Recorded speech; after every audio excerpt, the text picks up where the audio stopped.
नमस्कार दोस्तों, स्वागत है आपका साक्षी की आवाज़ चैनल में।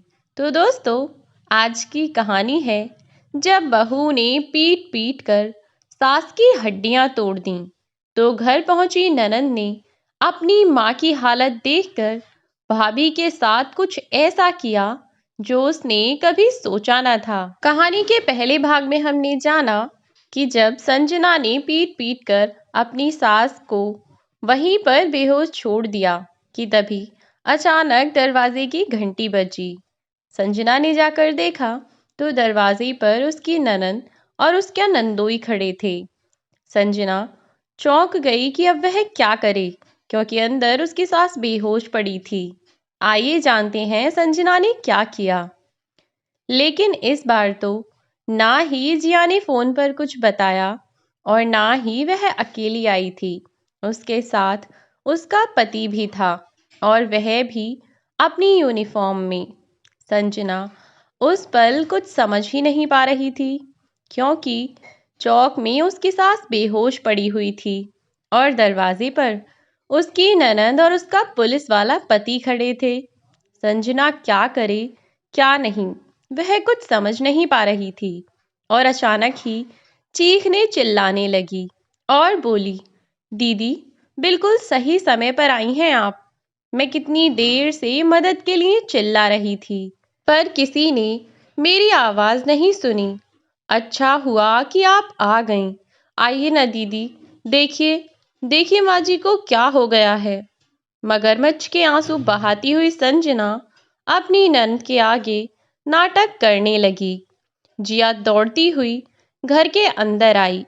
जैसे ही उसकी नज़र उसकी माँ पर पड़ी तो उसके पैरों तले ज़मीन निकल गई, क्योंकि उसकी माँ बेसुध सी हालत में चौक में पड़ी हुई थी, जिसके सिर से खून बह रहा था और साथ ही पूरे शरीर पर भी निशान बने हुए थे। अपनी माँ की ऐसी हालत देखकर जिया बुरी तरह घबरा गई और अपने पति को चिल्ला चिल्ला कर बुलाने लगी। जिया के पीछे पीछे उसका पति सुदेश भी दौड़ते हुए पहुंचा और अपनी सास की ऐसी हालत देखकर वह भी घबरा गया। उसने तुरंत ही अपनी सास को उठाया और अपनी गाड़ी में लिटाकर अस्पताल ले पहुंचा। जिया और उसका पति जब रामवती जी को गाड़ी में लिटाकर हॉस्पिटल जा रहे थे, तब संजना भी गाड़ी में बैठने लगी, लेकिन जिया ने गाड़ी का दरवाज़ा संजना के मुंह पर ही बंद कर दिया और अपने पति से कहा, चलिए सुदेश, जल्दी चलिए, माँ की हालत बहुत ख़राब है। सुदेश ने संजना से कहा, भाभी, आप आकर आगे बैठ जाइए, हम माँ को लेकर हॉस्पिटल चलते हैं। संजना भी फट से गाड़ी में बैठ गई और वे लोग अस्पताल पहुंचे। रास्ते में जाते वक्त जिया ने अपने भाई राकेश को फ़ोन किया और अस्पताल पहुंचे। अस्पताल पहुंचने के लिए उसने कहा। जैसे ही वे लोग अस्पताल पहुंचे तो रामवती जी की हालत देखकर डॉक्टर ने इलाज करने से मना कर दिया। डॉक्टर ने कहा कि हमें पुलिस को इन्फॉर्म करना होगा। इस औरत को किसी ने बुरी तरह पीटा है, जिसकी वजह से इसकी यह हालत है। पुलिस को इन्फॉर्म किए बिना हम इनका इलाज शुरू नहीं कर सकते। जिया के कई बार समझाने पर भी जब डॉक्टर इलाज करने नहीं लगे, तब सुदेश ने अपना आईडी कार्ड दिखाते हुए कहा, डॉक्टर, किसी की जान बचाना आपके लिए सबसे ज़्यादा ज़रूरी होना चाहिए। और जहाँ तक बात रही पुलिस ऑफिसर की, तो मैं खुद एक पुलिस इंस्पेक्टर हूँ। अब आप तुरंत इनका इलाज शुरू कीजिए, वरना अगर इन्हें कुछ हो गया तो आप भी सही सलामत नहीं बचेंगे। डॉक्टर ने सुदेश की आईडी ली तो वार्ड बॉय को आवाज़ लगाई और कहा कि इस बुजुर्ग औरत को लेकर ऑपरेशन थिएटर में पहुंचें। डॉक्टर ने अपने अन्य टीम मेंबर्स को भी बुलाया और रामवती जी को लेकर ऑपरेशन थिएटर में पहुंचे। ऑपरेशन के दौरान जिया की सांस गले में अटकी हुई थी और इधर जिया का भाई राकेश वह भी अस्पताल पहुंच चुका था। सब बस इस इंतजार में थे कि कब डॉक्टर बाहर निकल कर आए। कई घंटे के ऑपरेशन के बाद जब डॉक्टर ऑपरेशन थिएटर से बाहर आए तो डॉक्टर ने सुदेश और जिया से कहा कि अभी आपकी माताजी खतरे से बाहर हैं, लेकिन मुझे आपसे कुछ बात करनी है। सर, आप मेरे साथ आइए। और जिया और उसके भैया भाभी वहीं खड़े रहे और सुदेश डॉक्टर के साथ गया। इधर जिया का रो रो कर बुरा हाल था। वह अपने भाई की ओर घूरने लगी और बोली, अगर माँ को कुछ हो गया तो मैं तुम लोगों को छोड़ूंगी नहीं। अपनी बहन का इस तरह से कहना राकेश को समझ नहीं आया और वह बोला, जिया, यह तू कैसी बातें कर रही है? हम अस्पताल में हैं। यहाँ माँ की तबीयत इतनी खराब है और तू है कि फालतू की बातें कर रही है। जिया बोली, फालतू की बातें? यह तो तुम दोनों को पता चल ही जाएगा। और यह तेरी पत्नी जो इतनी सीधी बन रही है, इसे पूछ कि माँ के साथ इसने क्या किया है और माँ की हालत ऐसी कैसे हुई। तब संजना अपने पति की ओर देखकर अनजान बनती हुई बोली, मुझे क्या पता राकेश, मैं तो बच्चों को स्कूल छोड़ने के लिए गई थी। जब मैं घर पहुंची तो देखा कि माँ वहां पर बेहोश पड़ी थी और तभी तुम्हारी बहन और तुम्हारे जीजा जी भी पहुंच गए। मुझे कुछ नहीं पता कि मेरे जाने के बाद वहां क्या हुआ था। तभी जिया अपनी भाभी की तरफ घूरती हुई बोली, एक बार माँ को होश आ जाने दे, फिर सब पता चल जाएगा कि तुझे क्या पता है और क्या नहीं। इतनी ही देर में सुदेश भी आ गया। राकेश जिया से कह रहा था कि तू फालतू में क्लेश करवाने वाली बातें मत कर। संजना भला माँ के साथ ऐसा क्यों करेगी? तब जिया और राकेश दोनों को शांत करता हुआ सुदेश बोला, अभी तुम लोग बिल्कुल शांत हो जाओ। पहले माँ को होश आ जाने दो, उसके बाद देखते हैं कि क्या करना है। सुदेश ने किसी को फोन किया और फोन पर कहा कि वह उस जगह का ताला लगा दे जहां पर यह सब वारदात हुई है। संजना सब लोगों के सामने कुछ कर भी नहीं सकती थी। अंदर ही अंदर संजना की सांस अटक रही थी, क्योंकि उसने अपनी सास को पीट तो दिया था, पर उसे यह नहीं समझ आया कि अचानक उसकी ननंद और नंदोई उसके घर कैसे पहुंच गए। उसने तो सोचा था कि उसके साथ होश में आने पर उठ जाएगी। हॉस्पिटल में बैठे हुए सभी लोग रामवती जी के होश में आने का इंतजार कर रहे थे और आखिरकार रामवती जी को होश आया। इतनी देर में रामवती जी को होश आया था। इतनी देर के लिए सुदेश कहीं गया था, लेकिन उसने किसी को नहीं बताया कि वह कहाँ जा रहा है। लेकिन जब तक उन्हें होश आया तब तक सुदेश वापस आ चुका था। उनके होश में आने के बाद सबसे पहले उन्होंने अपनी बेटी का नाम लेकर पुकारा। नर्स ने वार्ड से बाहर आकर जिया का नाम पुकार कर उसे बुलाया कि आपकी माँ जी आपको बुला रही हैं। जिया और जिया के साथ साथ अन्य सभी लोग भी उनके साथ अंदर चले गए। रामवती जी ने अपनी आंखें खोलीं और जिया को इशारे से अपने पास बुलाया। रामवती जी जैसे ही जिया से कुछ कहने वाली थीं, वैसे ही उनकी बहू संजना अंदर आई और उसे देखते ही रामवती जी अपना आपा खोने लगीं। वे डर के मारे जिया के पीछे छिपने की कोशिश करने लगीं। अपनी माँ को अपनी भाभी से यूं डरता हुआ देख जिया बोली, क्या हुआ माँ? आप भाभी को देखकर इतना डर क्यों रही हैं? अपनी माँ को यूं डरता हुआ देखकर जिया का शक यकीन में बदल चुका था। वह अपनी माँ को शांत करती हुई उनके कंधे पर हाथ रखती हुई बोली, माँ, आप बिल्कुल भी परेशान मत होइए, मैं हूं ना। यहाँ मेरे होते हुए आपको कोई कुछ भी नहीं कर सकता। अब मैं यहीं पर हूँ, आपके पास। कोई आपको हाथ लगाकर तो दिखाए। मैंने भी उसका हाथ न तोड़ दिया तो मेरा नाम भी जिया नहीं।